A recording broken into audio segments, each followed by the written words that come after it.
Hi, Thomas Pocket here, talking about Obsidian, some updates to the game, and bug fixes I was working on. So this is the actual character selection screen. The buttons are temporary, they're probably going to be replaced. But here we go, you can change your classes. So we got the Knight, Engineer, Assassin, and then you got your Ranger. You can see that I just did some minor changes. And here's the Mage class. So we're going to just go ahead and pick the Knight class since we're accustomed to that class. So, and then you can choose your character's name here. I'm going to set it to Timber. And we're going to create the game. And then all this is going to change. I'm going to have it more looking like a lobby, a medieval lobby of some kind. And so let's create a room. The gold team is the only team that's working right now, so here's what we're going to do. We're going to just show off a little bit of the game that we have so far. So, as you guys know, there's equipment.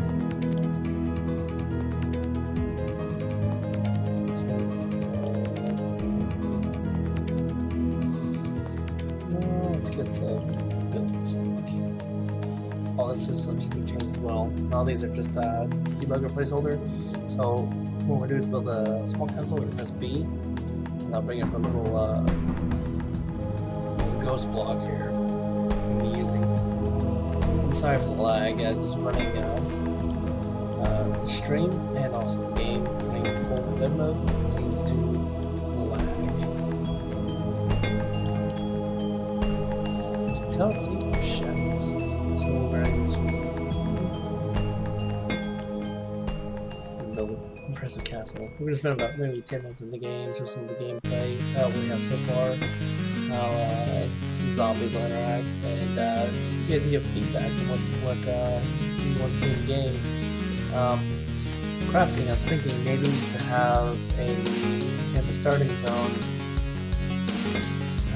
like in some MOBAs where they have an area where you can buy stuff, or in here it'll be where you can craft and stuff, so that would give importance to your main capital, your keep here. So there'll be a reason to come back here. So you'll craft all the items and all the traps you'll need there, and so that'll be the importance of your keep and why you would want to keep that in the game. Because without that, you can't craft anything. I mean, besides the engineer being able to build siege equipment, you won't be able to craft weapons. You'll still need a mine, so I'm thinking either have a community pool or individual. I haven't decided yet on that. I'm thinking maybe to have a treasure room where players can dump things in there for other players on their team. So you say you're bogged down with a bunch of stone, you can throw it in the treasury, and then other people can just go to the treasury and take what they need to do what they need to do. I'm thinking the limit for stone maybe 100 blocks per player.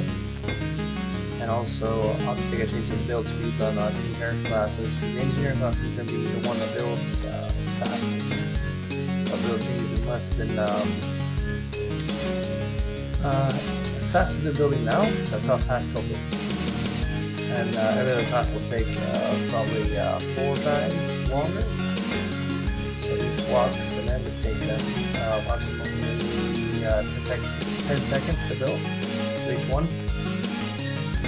So that would give importance to engineering class. They'll still allow players to actually build castles on their own with different classes. You just won't be able to do it efficiently. So we're just going to build stone castle.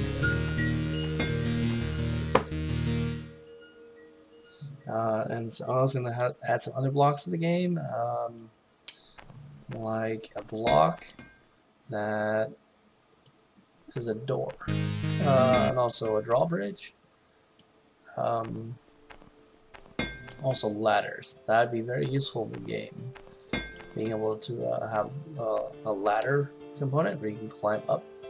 I also have it where it builds slow, so you can't like say, go to an enemy castle and just build up their wall.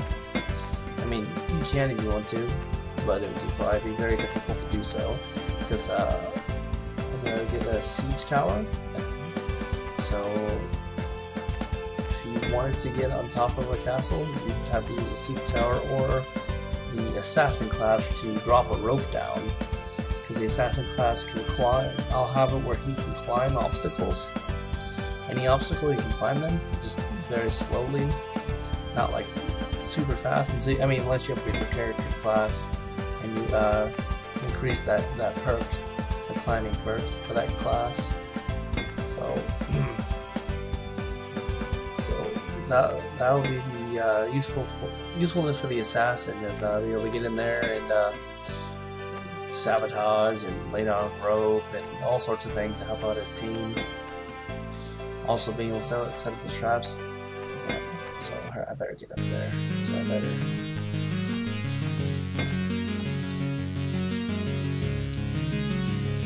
Oh Jesus! Yeah, jumping is very. I'm probably gonna end up taking it out because it's broken and it's awkward with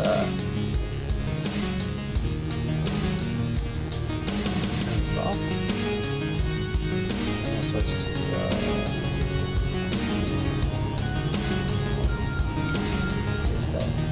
And that's another update. The next update is changing this to match the class you want. Right now it'll always say 90, so I need to fix that. I'm probably gonna end up changing this model class. So we're gonna launch these zombies and I'm debating whether they should climb or continue doing what they're doing now.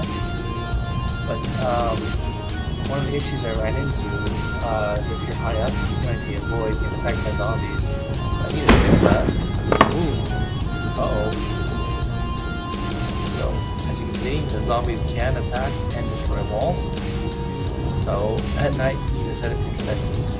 So, I was going to have a spike trap next. I'm going to put that on the engineering class where you can set those down. You can set spike traps down, and I'll just take stone and iron building. Oh, Nelly.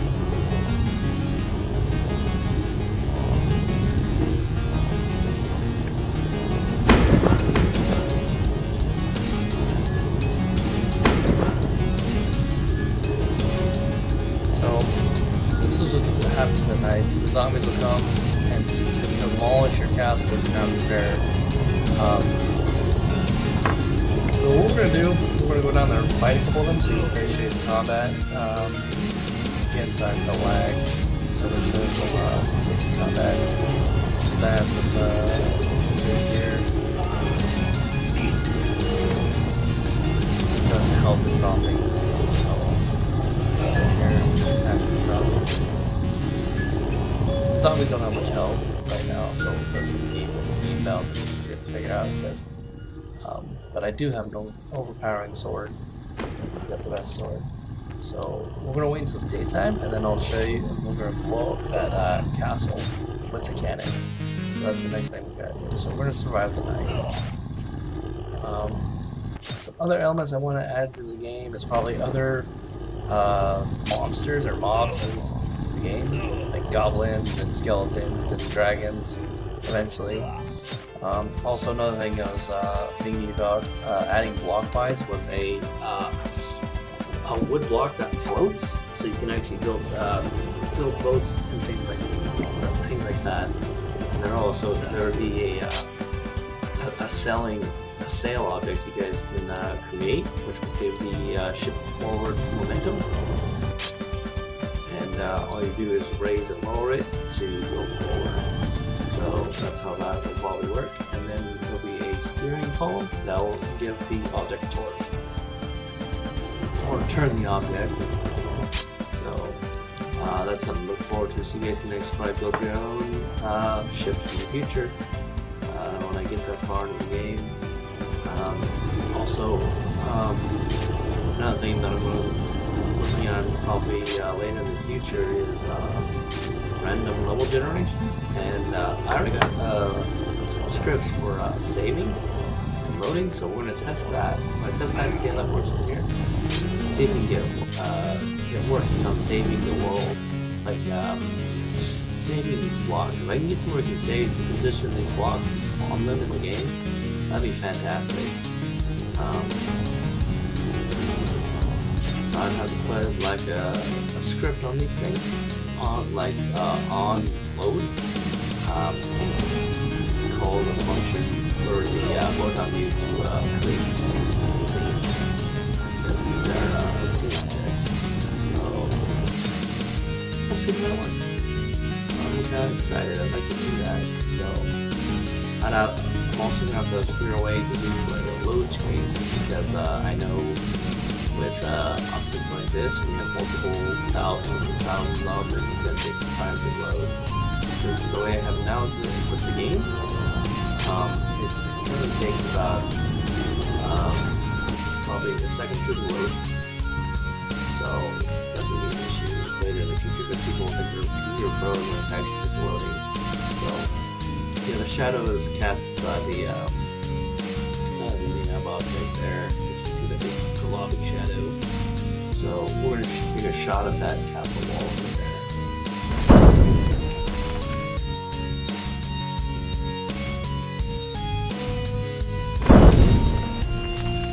And you can see the black rays is just a little strong in this cannon.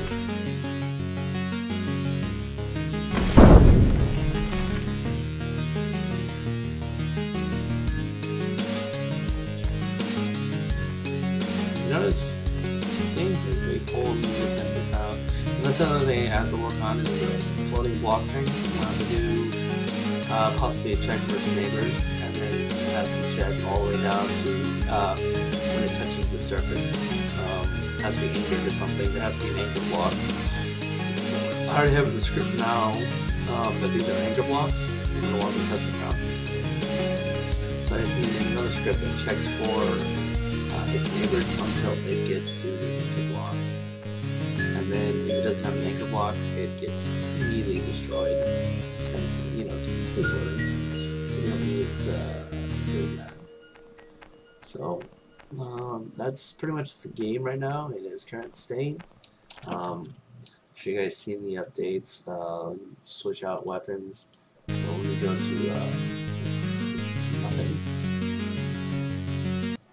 you can see that nothing is in the character's hand. So that's all the updates for the game and the current gameplay. I'm glad you enjoyed. Hope to get some feedback. This is Thomas Podcast signing off.